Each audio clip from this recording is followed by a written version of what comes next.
Welcome in, everybody. We're going to get started with the second series of the day, and now there is two of us, so you get twice the casters for the same low price. And Hurry, you've been on the roll today, so what have we seen so far today? How did that first series go, and what are you looking forward to for the rest of the day? Well, overall, Sibe lost again 2-0. I mean, there's no surprise there. They have some really big issues in the mid game. They just can't get themselves together to force out the fights that their lineups, which they pick, are gonna be going good with. So they are just slightly on a lower level than anybody else here in the Eastern European DPC. So that was the first one. For the rest of the day, I think the last one that you're gonna be on your own on is probably gonna be the most interesting one. Navi here in this series versus Matreshka are coming in as a favorite. I think they're winning 100%. Just the question is it going to be a 2-0 or a 2-1? I could see Matreshka, popping off in one game, but for Navi to allow themselves to lose, I think that's very unlikely to happen. Yeah, I'm very surprised to see looking at the table. Well, not very surprised, but there's mild surprise, let's say, that both Navi and Navi Junior are at the top of that one. Navi, I think, were my favorites. Navi Junior, I thought were going to be a bit more of a mid-table team, but they're going to be sitting 3-1 with Team Sexy here. And yeah, both Navi teams looking really good. And we did speak about it, how Navi Junior will benefit from the same coaching and analysts that Navi have on the roster in the group as a whole. So it seems like it's paying off, and both teams at the minute in a good place to be moving up and getting them both into Division 1, which, two Navi teams at the same time in Division 1 could be really good for the org. Puts them in a strong position as well moving through, because I do believe, unless I'm wrong, we're going to be getting regional qualifiers at the end of after the major, so looking towards, depending on if Bet Boom, Spirit, as well as Nine Pandas all get through to TI, we could be looking at one of these teams. I know Namiga as well, close favorites. VP, probably the top team to secure that fourth place. So, but Navi Junior looking really strong and might have that momentum coming into the regional qualifiers as well. So looking forward to how they're going to do. But yeah, actually back to this series here, Navi versus Matreshka. Matreshka 1 and 2 did beat out Team Sexy, but lost to Storm as well as Moneymakers. So like you say, Navi coming into this one, the obvious favorites, I think. Matreshka, they might have something up their sleeves with this new patch as well, with the upsets with the new letter patch coming out. So we'll see how they want to play around it. But the bands, Batrider, Bloodseeker, and Medusa, not really. Timbersaw there as well. No real surprises coming out in the first 4 bands. I think talking about the draft at all now is already becoming so old, because there's only been like 60 heroes picked during the entire Division 2 here, and we don't see many different numbers in other divisions, in other regions and third-party tournaments either, because there's just not that many heroes that are viable currently. Or more so, a lot of the heroes are very, very strong, and the other ones are just at their normal level. Right, so until that gets balanced out, the drafts are just not going to be all that interesting. What is interesting though is that Matreshka, last time that they played, they lost game number 1, and then one of their players disconnected. I think it was Retsu, if I remember correctly. They were playing versus Moneymakers, and there was like a tornado or a huge storm near his house, so no electricity, no power, and no internet, and he just could not play once they got themselves into game number 2. So they got a default loss, which was kind of unfortunate for the team in general. So I don't know if it's fair to say that they're currently like lost 2 series. Yeah, I mean, it's gonna be like that on the leaderboard, but they definitely stood a chance versus Moneymakers. Yeah, well, that kind of sucks as well. Yeah, with the auto loss, just because you can't. I mean, I get it. It can't be rescheduled. We are on like a tight 3-week schedule here, but that kind of sucks. But Spirit Breaker, techies coming out in the draft, like you say, it does seem to be the same repeats on the heroes. The Doom coming out, which teams are loving. Morphlin's getting more and more popular now as well, starting to sneak his way back in there. I know it's not been as popular up until a couple of weeks ago, but it does seem to be picked up a little bit more. Pugners, Storm Spirits, Wind Rangers, Void Spirit. How are the Universal heroes doing in Eastern Europe here after this letter change? Because it seems like the Void Spirit's just kind of fallen off the map. Void Spirit and the Magnus have fallen off the map. That's it, right? Everybody else is still fine.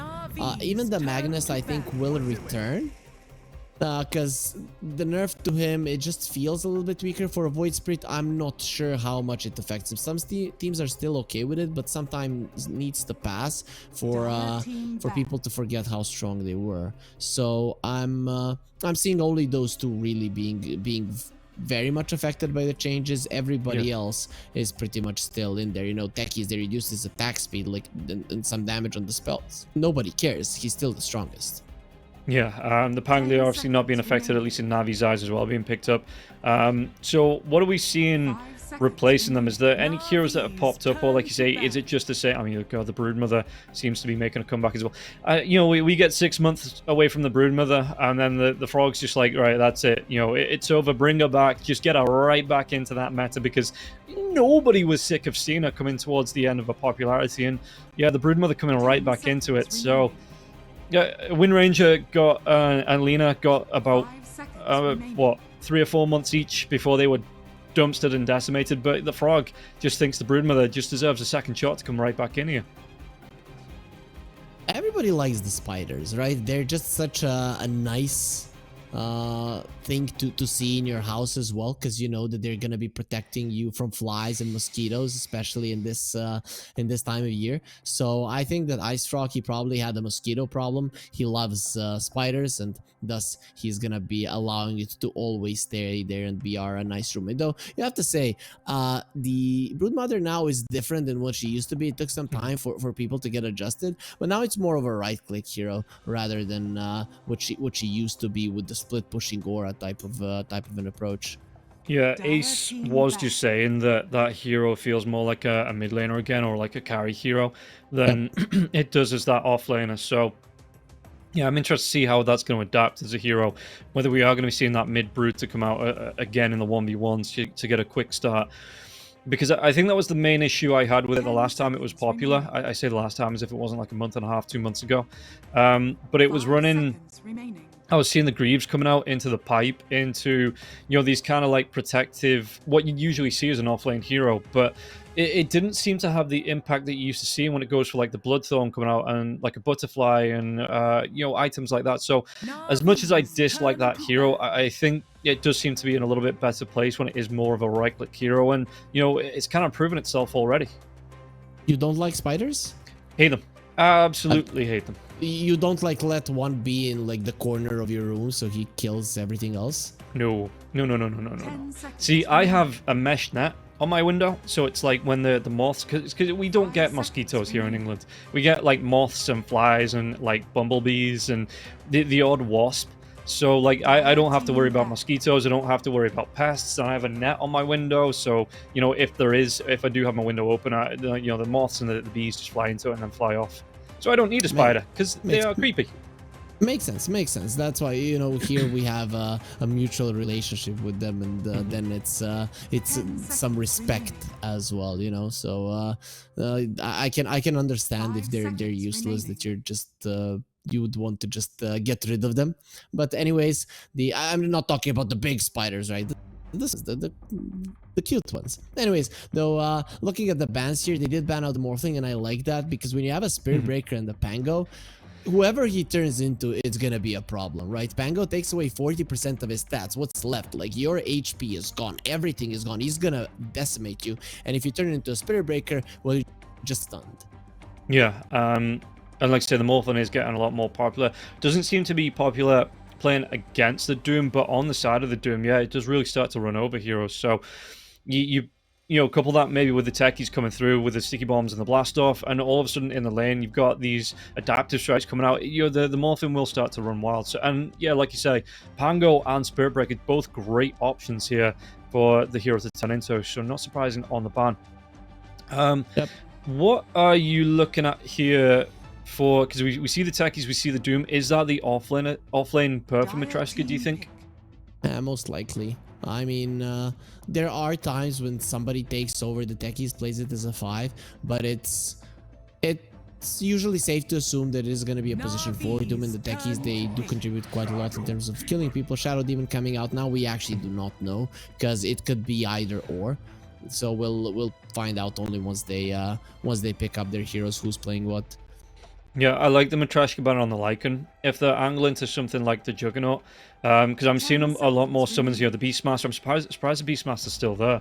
But the Beastmaster, the Lycan, to try and deal with this Jug in the lane in terms of when he gets that 6, once he wants to go for the Omnislash, you've got the Wolves, you've got these boars that can like sit in and intercept on the Omnislash, so it makes the hero a little less effective in the lane, and then you just start to run down that lane. Like you say, you see the Beastmasters doing it anyway. The Lycans, they like to do that. Sit in the lane, just push down these towers, and it forces Jug into the jungle.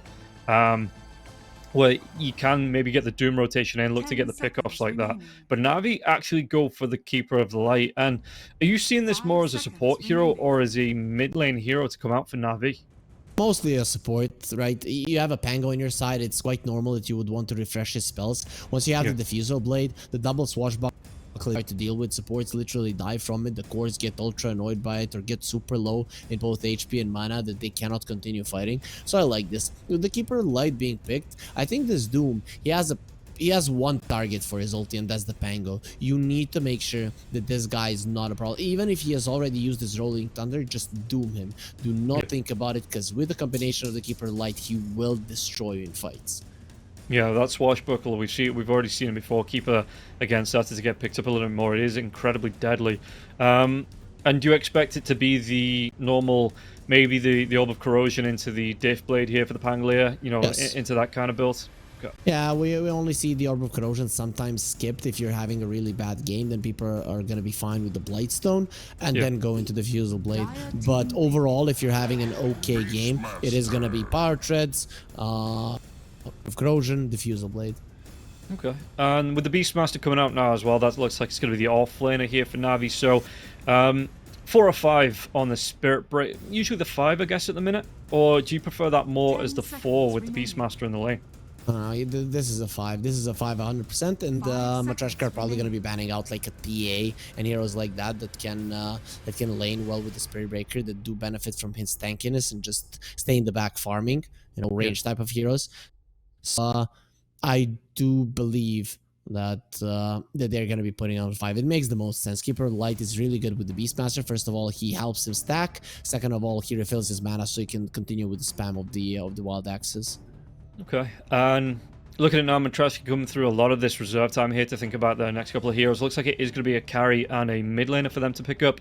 So you already know your mid lane matchup. You angling here for Matreshka to look towards something maybe like the Queen of Pain or the Puck into the mid lane, or Queen of Pain comes up. The second I heard Queen of Pain, that seemed like the best possible choice, right? Because Pango doesn't lane too well versus her. You don't really like the Sonic Wave even during your Rolling Thunder. The Spirit Breaker rotations aren't necessarily going to mean your demise if you have a mobility of the Queen of Pain, and obviously with the hero you do, so it really does make sense. Also, you need something mobile to catch the Keeper of Light, and with the Emperor and the Storm being banned out as 2 pretty good heroes versus the Pango, the Void Spirit is another one but has been nerfed, so people are staying away from it. The Queen of Pain is the most obvious choice. Okay, and both teams now, Navi banning out the Terrorblade. I was thinking about that one here from Matreshka, but it obviously looks like Navi want to steer away from it. Navi have that first pick next, so obviously Matreshka going to be able to respond to whatever Navi pick up, but is there something you're looking at here for Navi that completes this lineup that you'd like? I mean, you already talked about the TA in the lane with the Spirit Breaker. Do you think that's good enough here with the lineup that it'd be fighting into? I think so. This ban as well, the Wind Ranger, would make a lot of sense. Shigetsu has been playing that as well. I don't know if anything else is left. It would be cool to see a Shigetsu Weaver, though we haven't seen it for quite some time, but I think that would be fun, and that would be something that they might want to go for. Other than that, like in terms of the range heroes, I don't know what is left. So the other things that he has played is a CK, right? So that could be something that he wants to pick up. Or in this game in particular, I wouldn't mind the Ricky that he has played also, because Spirit Breaker can go out there, just take all the damage. You're gonna get the assets, and these heroes on the side of Matreshka, they really hate playing versus the smoke screen. Plus, your team has roach taking potential, it has push potential, it has fight potential. Basically, you can get away with the Ricky pick here. Yeah, I'm just looking at it. Because because they have point lockdown. I mean, they have single target lockdown with the Spirit Breaker, with the charge as well as another strike, the Roar to come out as well. So they do actually ban out the Weaver. I would have just liked to see. Ooh, okay. I wasn't gonna say that, but I do like the Mortar pickup. Yeah, I was just looking at maybe something like a Faceless Void. You know, when the Chronosphere comes out, you get a lot of team catch coming through there as well. If anyone's on the outside, they get locked down by the Spirit Breaker and the Beastmaster. But the Mortar coming through here for Navi. So Shigetsu, I think I've seen him play this once before, and he just absolutely ran over with it. How much do you like this Mortar? Because we don't really see this hero being picked too often. Yeah, we saw it a couple of times with solid success so far. I think they just wanted a range hero, and it was, I think at this point it was Muerta or ATA, right? And they probably looked at the enemy heroes, were like, yeah, Muerta is going to be doing better. She will be benefiting from the Beastmaster aura more, and going to be more inclined to farm. As Matreshka, they go for the TA themselves, and really when you look at Na'Vi, they don't have a lot of things to burn through the refraction, so I like this pick quite a lot. Okay, and yeah, I suppose you've got the Swashbuckler that can deal with it a little bit. And then you just got to focus on, burning through with right clicks as well as spells. So looking at it here, Matreshka coming in with this with Retsu on that TA. Do you have a preference on the lineups here going into it? Or do you think that Navi have been strong enough in the other games to maybe make a stand in this first game? First of all, I think Navi are stronger. Second of all, I think their lanes are pretty strong, and it kind of comes down to it. This is what Navi always does. They give Melojul a comfort hero, which is a Pango, like through and through. That's the best one. And then they pick strong side lanes, right? And they win the side lanes. They lose the mid lane, but Melojul is so good with his rotations that he does equalize that. So I think that Navi have everything they need in this one to win the game. Matreshka on the other side, they really need good timing. Queen of Pain to crush the mid lane, to get kills on the side lanes, so that Narinar will changes the side lanes there in their favor, and then Retsu needs to be getting that insane amounts of farm. But Navi have all the tools needed: push, tower take, vision, roche take potential, late game. Everything is on their side, and they have the capabilities to make those heroes shine. Okay. Well, we'll see how it's going to go in the first game. We're just getting ourselves ready to get into it here. Looking at the lineups, like I say, Dark going to be on the tech. You've got Melis on the Doom, Laguna on the Shadow Demon, Narinal, Queen of Pain, and Retsu on the Templar. Sasimiu on the side of Navi. Shigetsu Muerta is something I'm looking forward, because we don't get to see this hero, but before we actually get to see it, we're going to take a quick word from our sponsors over at EGB. Bets on esports, bets on streamers, impressive bonus system. Welcome bonus up to $600, cashback, artifacts, regular promotions, daily giveaways. Try yourself as a bookmaker. Great lines. EGB.com, more than just a bookmaker. So, as we swing into game number 1 of the second series of the day, we're going to see Navi coming out with a smoke here, level 1. Do you think they have, with the Spirit Breaker, the Pangolin coming out as well, do they have first blood potential on this level 1 smoke, or is it just to get the wards out? Warding smoke. It's their lineup is more oriented. If Matreshka would walk up a high ground, then you have the dead shot to put somebody even further behind, the blinding light, stuff like that. Running into the enemies, not really knowing where they are, finding the right target, it's a problem. So you are not going to be super aggressive on Navi. Well, okay, Daniel's going to be taking a couple of tower shots there as well. Melojul takes the sticky bomb, tanks it there for the Keeper of the Light. And we do have a 5v5 group up in the mid lane, while Muerta started to move away here. Shigetsu as the wards. Yeah, I like this one as well, just to make sure there's no wraparound coming as well, like you said, just to make sure there's no one walking into them on the side of Navi. And we'll see if anyone actually goes for that D-ward, because it looks like I think it was the Navi one was down first, so maybe they go for maybe they're just more comfortable, sticking it down and having that knowledge that they know where one of the dire wards is. You don't always know, because you can place that one from the trees from the dire side, so maybe they didn't spot it. Okay, well, they try and contest on this bottom rune. It looks like it is going to be the 2 for 2, as they weren't able to chase down into the river. Speaking about chasing down, though, Daniel going to be chased down a little bit here by Dark on the tech. He takes a couple of right clicks, and after that, we'll be able to walk himself away. Meanwhile, we'll see Disruption on the bottom lane. Maori will just be able to... yeah, Spirit Breaker should be fine as well. The odds on the screen. We'll see Navi are coming in as the favourites, and we'll see just how favourite they are coming through in this one, because we're about to get started with the laning stage. And is there any lanes we should be focusing on here, Harry, that we should be keeping an eye on for kills, first bloods, anything like that? there is gonna be a lot of spamming on the top lane. So considering that is the case, there is a good chance that somebody steps out and actually dies. So that is the one I'd be keeping my eyes on. But you know, Navi are fine with just pressuring, and Matreshka, they might have respect for Navi a little bit too much to be on the aggressive. So we might actually see a very, very passive laning stage. Okay. We will keep our eye on the top lane again. Disruption comes out to Malady. It is going to be the Spirit Breaker illusions moving in, but Muerta just be able to stand back, move himself away, and looking pretty comfortable here. Top lane though, the blinding light keeps getting thrown out. And Malik now, like you say, is just spamming those axes out here. So once that Keeper Light gets to level 2, are you expecting it to be the mana regen coming through with the Chakra Magic? Or do you actually want to be spamming out the Illuminate first? Well, I'm not sure. I'd be okay with the Chakra, to be honest. Because Malik is already burning through his mana quite a lot. And that's... I would expect that to be the case. And actually, no respect for Navi, because they did kill Shigetsu. Yeah, chase down there. The Blood Grenade coming in handy. Disruptions, chasing down the Scorched Earth. Not going for a point in the Devour on the Doom. Blast Off comes through though. The Blinding Light looks like it was trying to interrupt. Bottom lane, Malady. One more right click. Melis will get the kill. Just burning him down. Yeah, this Infernal Blade coming out here for Melis at level 2. Seems to be working out here for the Doom. Yep, Muerta is a squishy hero, right? And she's not particularly fast. So, well... Matreshka, they use that, and this is actually quite big because on paper this lane should be okay for Navi because the Spirit Breaker is almost impossible to kill if the Muerta is behind. But if you do find an angle to get on her first, then everything changes.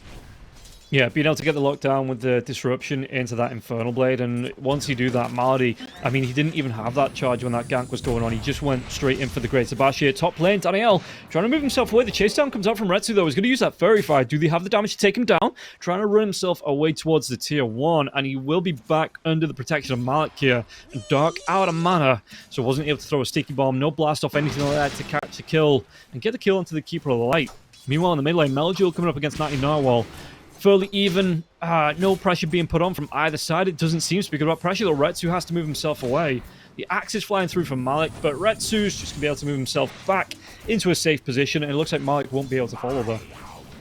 Yeah, the mid lane not going well for Matreshka. That should not happen, as on the bottom lane we're seeing Malady now with the charge. It is going to be a slightly different experience, right? If you are, first of all, Navi can go on the aggressive, but if you go for Shigetsu and try to kill him, the charge is actually a really, really good counter initiation spell that can push you out and actually put you in a position where you have to run away but can't, and they're still gonna die. So Matreshka are probably gonna be a little bit more careful now that they know the Spirit Breaker can assist his Muerta at any point.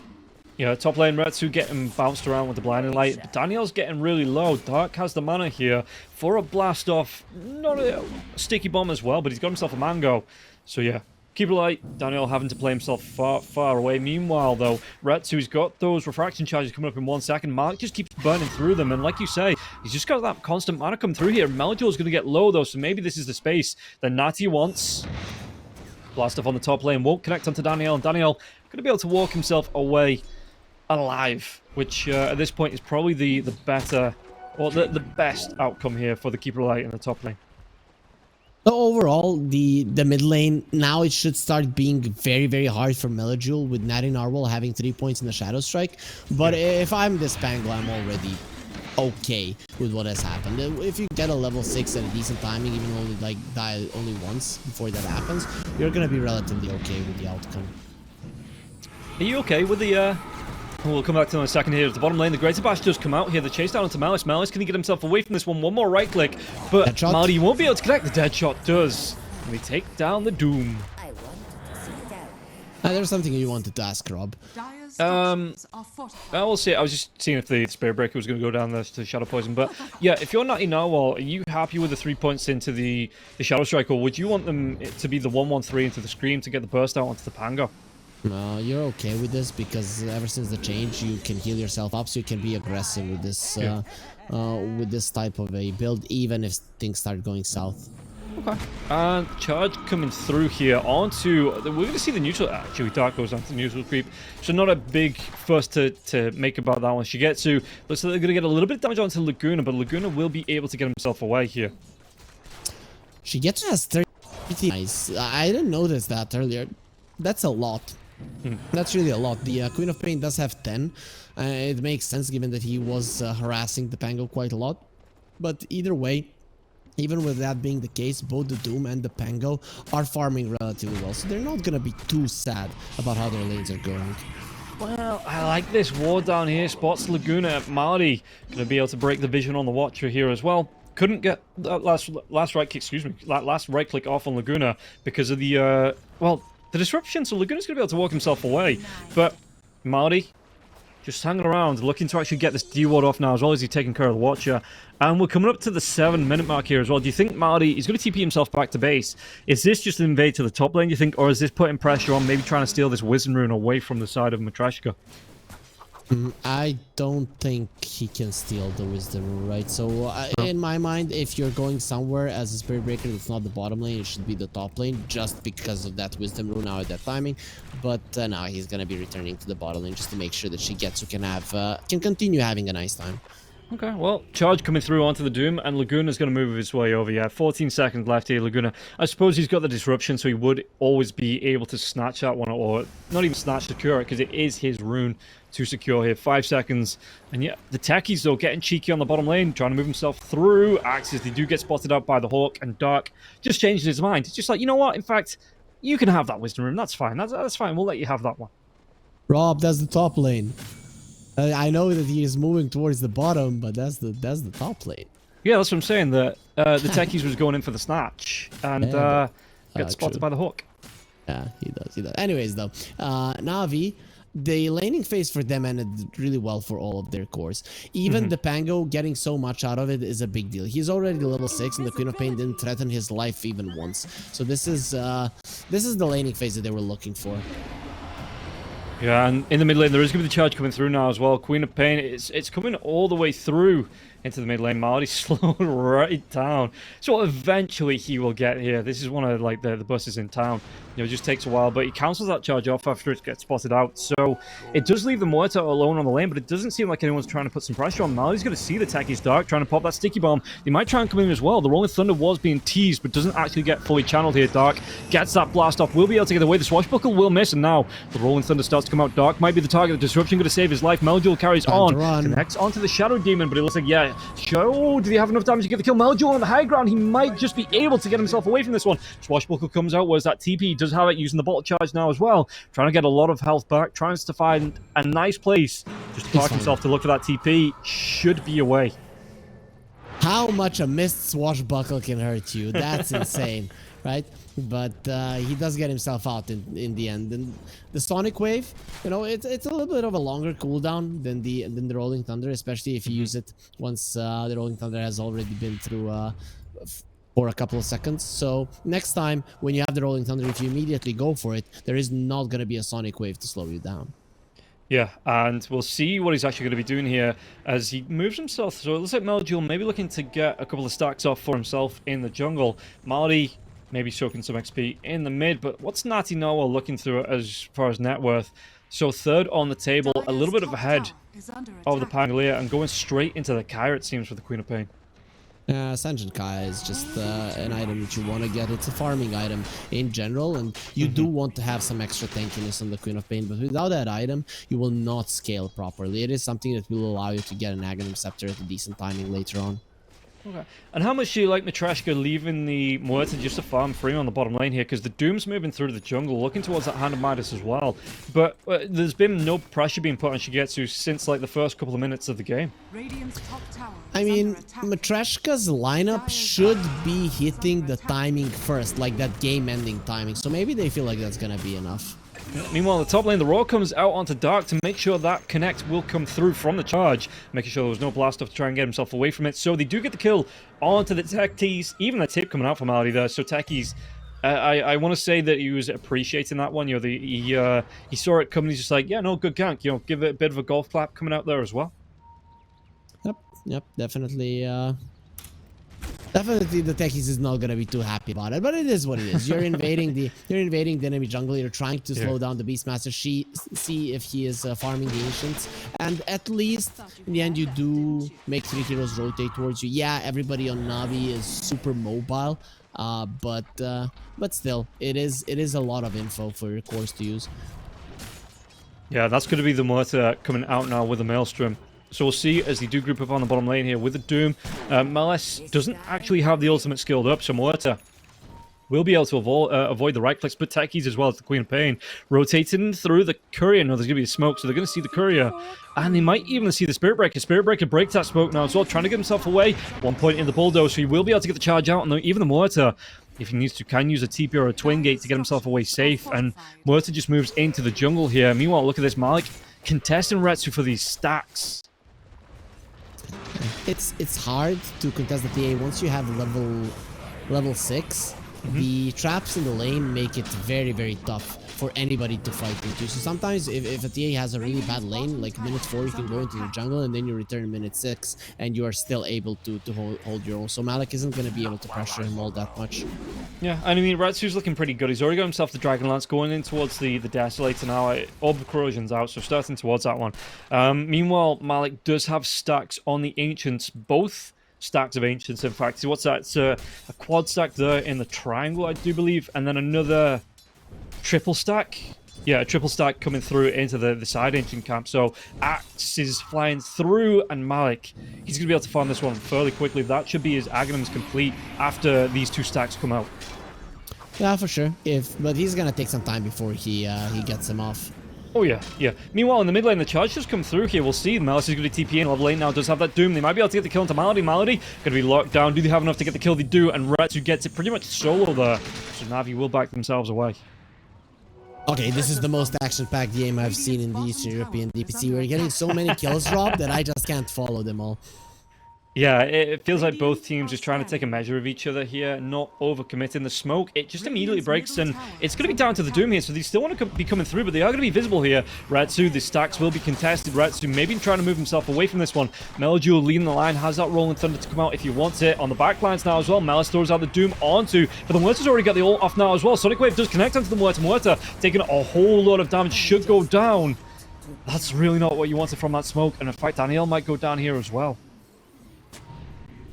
Interesting stuff from Navi. They smoked, their smoke got broken, and they still went running in like madman into literally 5 heroes at the end. It's a Doom used, only 1 hero dies, as all 5 of Matreshka were there. So all in all, not the biggest of things, but you definitely don't want to just bring your carry on a silver platter.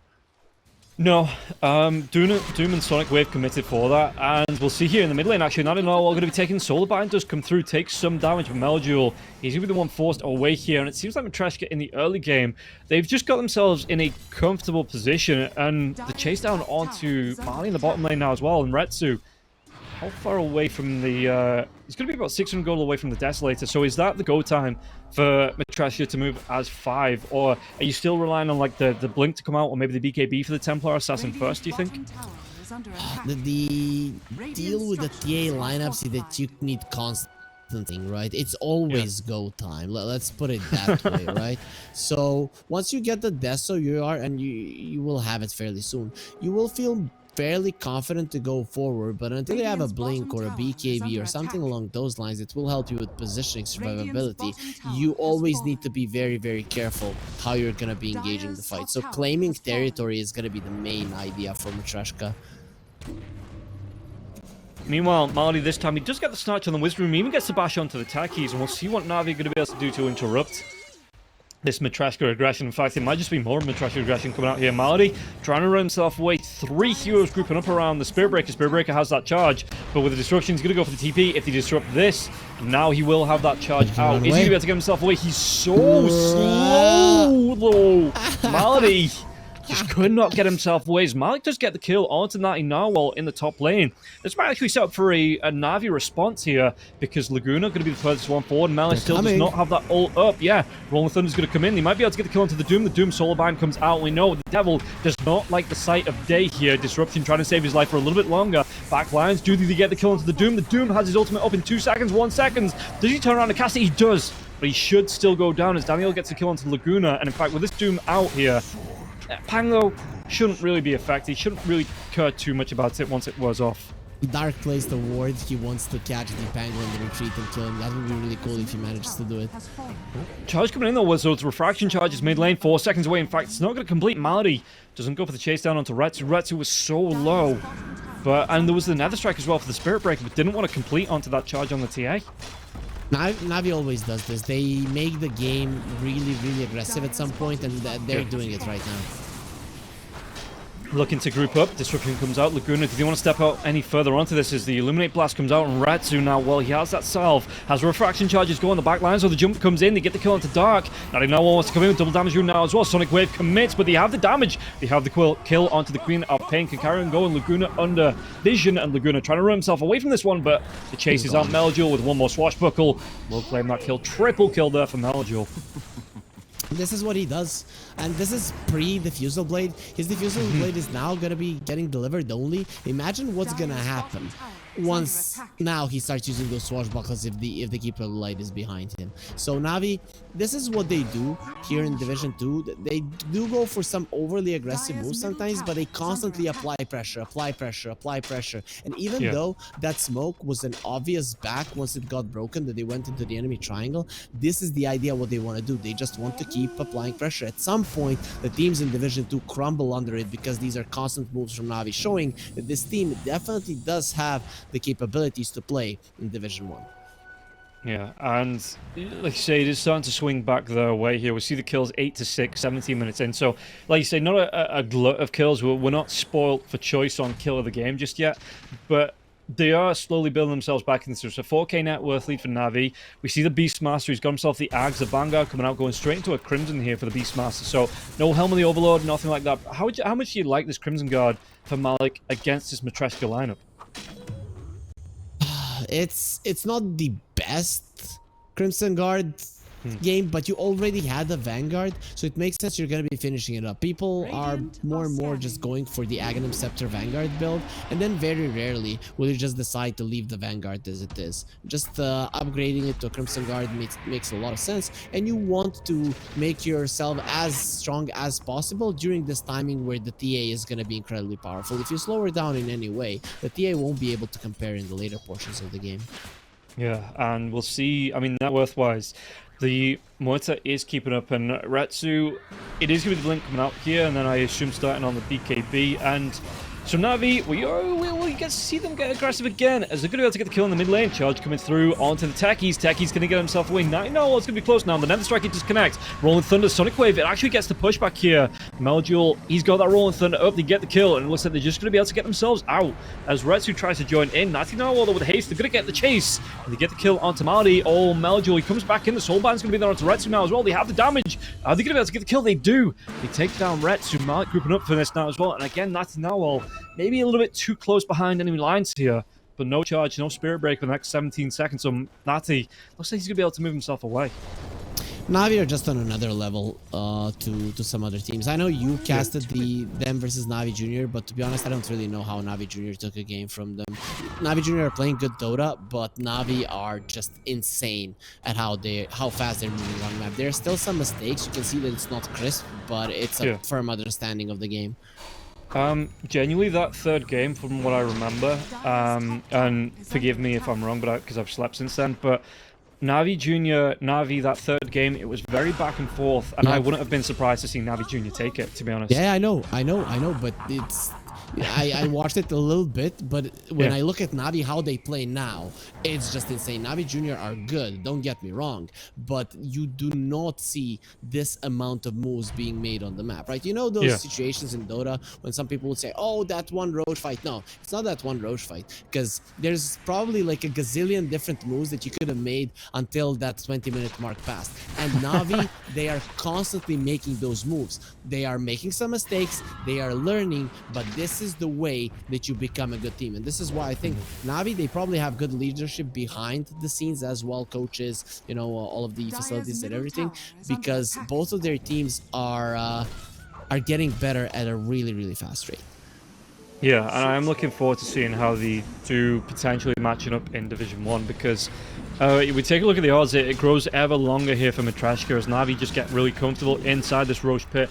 Yeah, and it just felt like the first or not the last tour, but the tour before, you know, Navi, they came together. They didn't feel comfortable as a team, but there were weaker teams in there. The second tour as well, you know, they were. But it seems like they've been able to rebound and regroup in Division 2 and find themselves in a really nice place, a really nice position to get themselves in a position to get promoted and again carry on as a team. And I'm kind of glad that the Navi roster isn't chopping and changing as well. I mean, they've played together for a long time. They're as Puck champ before they got to by Navi, and I think the Division 1 experience really benefited them. Shigetsu has been like the top carry of Division 2 for a very long time, but never made it to Division 1. And now with that experience, he is even better than before. Yeah, and that's what sometimes it's about. I mean, I'm gonna take a little bit of a brag here on looking at players like, or specifically taking a look at what he was, Depressed Kid. There was a really good player in there. He was so rough, you know, and so inconsistent that it wasn't able to shine through a lot of the times. And now he's moved through. He's getting noticed a lot more as Kiyotaka on 9 Panthers. But even before that, he's looked like a really good player. And I think Kiyotaka's been able to adapt. You know, Ramsey's been able to adapt as like that kind of not greedy position 1 and enabling Kiyotaka to be the true carry in the game. When he needs to be, it's really paying off. So you get something like that coming through, and maybe the Navi roster, you know, that Navi organization, are the ones to pull this Navi team to the next level. Yep, I'm hoping they do. I'm really looking forward to the next. I'm looking forward to the regional qualifiers as well, because this Navi, they are crushing it. Of course, it doesn't have to mean that they're gonna be doing that well versus some better teams, because those moves, that smoke that got broken, those kind of moves are gonna get punished even more severely. Versus better teams. But if they're making these many moves, if they have these many ideas, that means when they watch the replays, when they play, and everything like that they're gonna be getting better with each game, and that would be scary if you're some of the other teams, because these young guys, they definitely have the talent. Yeah, and I think the region deserves it as well with how close. I'm looking at BetBoom now. They're popping off a little bit more, so I'm kind of hoping they go deep into the major as well, and we do get the 4th slot for Eastern Europe. As come back to that in a second, because there's going to be the disruption coming through here with that Rolling Thunder. They're going to be able to get the kill onto Laguna in front of the high ground here, and Matreshka don't respond. They even lose Dark Courier from that. Up, nice little bonus, and having the Aegis, Lincoln Sphere, Mjolnir on the Muerta, you can just continue pushing. What a jump in! They blow up the techies, and not in the fun way that the techies like either. The Doom comes out onto the Beastmaster, but the Beastmaster dragged back. Do they have enough to get his kill here? Beastmaster, Sonic Wave, they will take him down eventually. And Retsu is the one to secure that kill. They could have gotten denied there. I think Shigetsu could have gone for it, but in the end, it would have been too brutal to take that away from Matreshka. Yeah, and now Navi, they traded off a couple of kills. It did cost them the Beast as he put some aggression onto that mid lane. Backed themselves away now. But yeah, they did a decent amount to the tier 3 tower here as well. So they still have that Aegis. Overall, it's still not a bad trade losing the Beastmaster so far into the enemy side of the map. Yeah, when it's in the enemy base, Matreshka, that means that they've used their TPs, that they've brought in everybody. You've taken some damage on your tier 3, you've lost 2 heroes, and you've gotten the enemy offlaner who is farmed, don't get me wrong, but you won't be able to get on the map strong enough to get a fight win on the enemy side of the map, so it's still not good. You need to follow this up with the move of your own that gets you a pick off, that gets you some aggressive wards that you can work off of later on, because right now nothing has changed. Look at the lanes, look at the waves. It's pretty much all on the side of the river. They're on the side of Matreshka, which means Navi, once they have Beastmaster and they have him now, they can go for an aggressive move once again that could threaten the base of Matreshka. Okay, so if you're Matreshka, how do you want to... Are you looking for a smoke wraparound before they even get to your side of the map and look to get a couple of pickoffs out? Because Retsu, he's building towards that Chrysalis, or is it just, wait out this Aegis that's got 54 seconds left, build up into your next big items, and then try and defend your high ground more and more? I think what they are trying to do is what you just described. What they should have done, well, that's debatable. Maybe they should have gone a little bit more aggressive. Well, Mella's going to get caught out now, slowed down. Does he get bashed up to the high ground here? He does. I mean, there's going to be the disruption, so he gets bounced up there. So the kill coming through from Navi won't actually connect. They do find Dark, though. Dark going to get himself away from this one, slowed down, and absolutely destroyed here on the techies. They're on the Doom. He got bashed, but also he had the Hurricane, right? You're right. The Wild Wing Ripper. So he got himself to the high ground. I thought that the disruption might actually slow him down, and he doesn't get him up. That's so close. Oh, half a second later, and that Spirit Breaker connects, and we might see a dead Retsu. I mean, he would be dead 100%, or he would take like 30 seconds, 40 seconds to get back to the base, which is a similar disaster. Yeah, and now they're even going to be able to find the catch out onto Laguna. It looks like Laguna, yeah, Melojul, he is running rampant here with a mega kill streak. And, yeah, okay, it didn't go the greatest for him in lane. He didn't get picked off, though, so he was able to recover 5-0 and 7. Look for the charge onto the Queen of Pain coming through. Do they get Guap out now? Snazzy now, they might find Danielle. He was a worm on a hook. They have the lockdown. The Nether Strike comes out. Sonic Wave will be committed, but the Queen of Pain, over that blink, only blinks into Shigetsu's waiting arms. They find one more kill, and Malice at least will be able to get the TP away. At least the Queen of Pain did get to choose who kills her, right? So she chose the Muerta there. Overall, though, one thing I have noticed, though, Navi with a Pango are too freaking strong. I don't know when teams are gonna stop giving this to him. For me, it is definitely a first phase ban, because Melojul is way too good. I've seen him lose lanes, get absolutely crushed in lanes, whatever, and every single time with the Pango, he has so much impact. Yeah, and it carries on here. The TP comes out, they'll connect onto the techies. They're going to be able to get this quick kill. Just straight up to the least techies. One second he's there, the next second he's gone. Magic trick. Yeah, they're just running for more. Yeah, and again, Danielle, the furthest one forward, acting as a little bit of bait, maybe trying to bait out a couple of spells. The Roar comes through, though. They're going to have the cleanup. They have the lockdown. They have the kill onto Retsu. Malik will be able to take him down, chase down onto Malice. Malice has that Doom available. Doesn't want to throw it out, but there's no way he gets out alive. And yeah, 50 seconds, he is down. It looks like Navi, well, was that creep wave? It is a little bit further back, so they might opt into the mid lane here, maybe up towards taking that tier 3 tower that's lost about a third of its health anyway. Okay, they got the Aghanim Scepter and the Quap. I think next fight, if Matreshka loses, they just call GG, because they are... this is their game-changing item that they have been waiting. The gold lead is, of course, already super far out, but you're gonna try to do as much damage as possible when you're not in our world. Yeah, I mean, they've got to wait at least 20 seconds here for the Doom to come back up, at least 30 seconds for the TA, because there is no buybacks, and Navi are going to be able to clean up at least one lane of racks here. And you can see, you know, they know. They would have been on buyback by now if Matreshka had them, and they're going to keep the pressure onto this one, and Shigetsu, no Aegis, though, full Mjolnir coming out for Muerta. They're going to move themselves up to the high ground and look towards another tier 3, but the TA is coming back alive now, so how much do you really want to commit if you're on the side of Navi? Navi are constantly testing their limits, and I don't think they feel like they can lose this game, so I would think they would want to continue the push. Okay, well, we might see a wraparound coming from the side of Matreshka as he sets up onto the racks here. Navi, they've taken down another tier 3 tower. It's looking good for them. It looks like they might finally start to look to back away. No, it was a bait. They jump themselves right back in, get themselves on top of the Queen of Pain. The Queen of Pain is going to be jumping himself away with the blink. Solo, solar bind. Not enough damage to get the kill, but he will be able to bounce down, kill off onto the Doom, and now the charge comes through. They have enough damage to take down the Queen of Pain. I think this one is going to be all she wrote here in game number 1. GG gets called. Malice will call it. And only Laguna left alive. Navi, 24-8. Not the greatest or fastest start in the world. 28k at 28 minutes. It was a great finish here for the side of Navi.